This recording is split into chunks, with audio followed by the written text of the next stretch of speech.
कुरुद सुघर कुरुद बसे है चंडी माँ के कोरामा।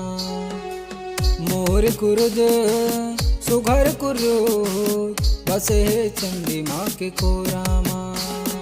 धमतरी के तीर माँ भनपुर के बीच माँ, धमतरी के तीर माँ भनपुर के बीच माँ बसे है मोरे कुरुद। हाँ मोर कुरुद सुघर कुरुद बसे है चंडी माँ के कोरामा। मोर कुरुद सुघर कुरुद बसे है चंडी माँ के कोरामा।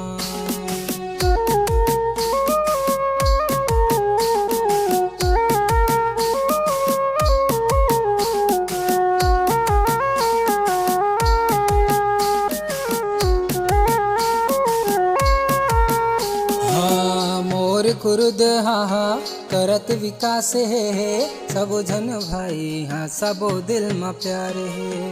मोर कुरुद हा करत विकास है, सब जन भाई हाँ सबो दिल में प्यार है, सबो दिल में प्यार है। हाँ दिन मंगलवार के लगते बाजार, दिन मंगलवार के लगते बाजार, आबे घूमे बर जरूर, तोला घुमा हो मोर कुरुद।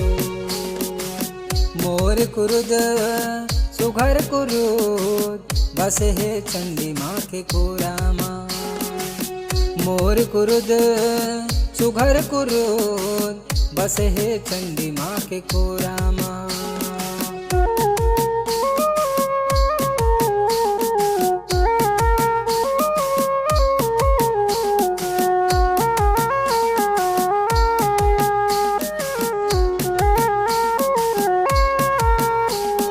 शिक्षा के रद्दा बर बड़े स्कूल है, नवोदय विद्यालय और ITI है तीर में।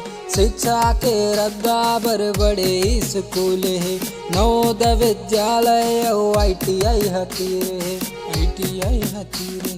सिविल अस्पताल माता करा ले इलाज, सिविल अस्पताल माता करा ले इलाज, काके चिंता है हुजूर, तोला घुमा हूँ मोर कुरुद। मोर कुरुद सुघर कुरुद बसे है चंडी माँ के कोरामा।